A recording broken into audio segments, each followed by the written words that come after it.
J'ai commencé par l'alcool, je dirais festif, c'est-à-dire boire que les week-ends, boire entre amis, quand on faisait des fêtes et tout ça, accompagné, jamais seul. Et là où ça a commencé à aller très mal, c'est quand j'ai commencé à boire toute seule dans mon coin. Je me saoulais, puis je faisais n'importe quoi, je partais. J'ai eu plein d'accidents de voiture, dont un où j'étais passagère. Là aussi, on était sous, autant mon copain que moi. J'ai traversé un pare-brise, donc j'ai été défigurée. Euh, voilà, 140 points autour des yeux, là, tout ça. Puis j'ai été violée aussi. Tous ces passages dont je te parle là, c'est des choses qui m'ont atteint sans m'atteindre parce que comme j'étais dans un état second et troisième, je dirais, je me suis pas trop rendu compte de tout ce qui se passait, quoi. C'est après, après coup, quand tu te réveilles, tu te dis, mais je suis qui, je suis quoi? Je comprenais pas parce que je me disais, mais t'es quand même une fille normale pour que tu en arrives à ça. Et donc, quand je me suis faite violer, ça a été très dur par rapport plus à ma famille qu'à moi. Parce que moi, sur le coup, je me suis pas trop rendu compte que je m'étais faite violer, puisque j'étais tellement bourrée que je m'en suis pas rendu compte. Et ils ont toujours été là, par contre, ils m'ont toujours suivi. Donc je sortais toutes les nuits, je me saoulais, le matin j'allais travailler. Je me suis mise en couple avec un garçon qui en plus était séropositif. C'était la peste et le choléra tous les deux, puisqu'on était rejetés un peu par tout le monde, sauf ma famille, bien sûr, qui a toujours été là. Alors, mon accident de voiture, ça n'a rien changé parce que j'étais déjà. C'est que quand tu es dans un état alcoolique, tu es dans une autre dimension. C'est-à-dire que tu perçois pas les choses comme perçoit tout le monde les choses. Donc, même défiguré, je ressemblais à rien. Tout le monde avait peur quand ils me voyaient. Les gamins, ils criaient.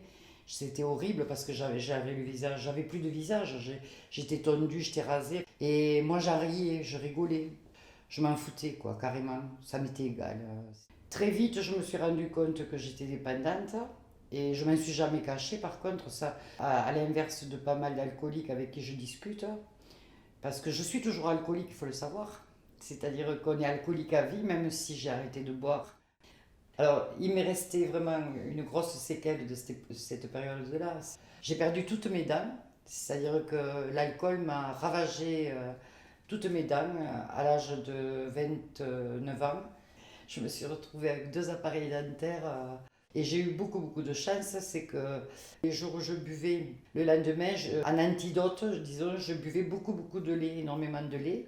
Et ça m'a quelque part sauvé mon foie. J'ai fait des cures complètement idiotes où on te gave de cachets, tout ça. Et après, on te relâche. Au bout d'un mois, bon, comme tu n'as pas le mode d'emploi, eh bien, tu replonges. Et là, tu te sens moche, tu te sens laide parce que tu te dis, purée, mais les autres, ils y arrivent, pourquoi moi, j'y arrive pas? À mes 20 ans, on m'avait dit que je ne pourrais pas avoir d'enfant. Et à ma quatrième cure, je me suis retrouvée enceinte dans la cure. Là aussi, ça a été un peu difficile pour moi. Mais là, j'ai su que j'allais m'en sortir parce que justement, je savais que je pouvais avoir des enfants. Je me suis dit, voilà, c'est le signe que j'attendais pour arrêter. Le problème que j'avais, c'était que l'enfant que j'avais dans moi, je ne pouvais pas le garder. Il était d'un soir de beuverie, d'un copain. Et je me suis dit, bon, cet enfant, toi, tu es en train de t'en sortir, j'étais en pleine cure de désintoxication.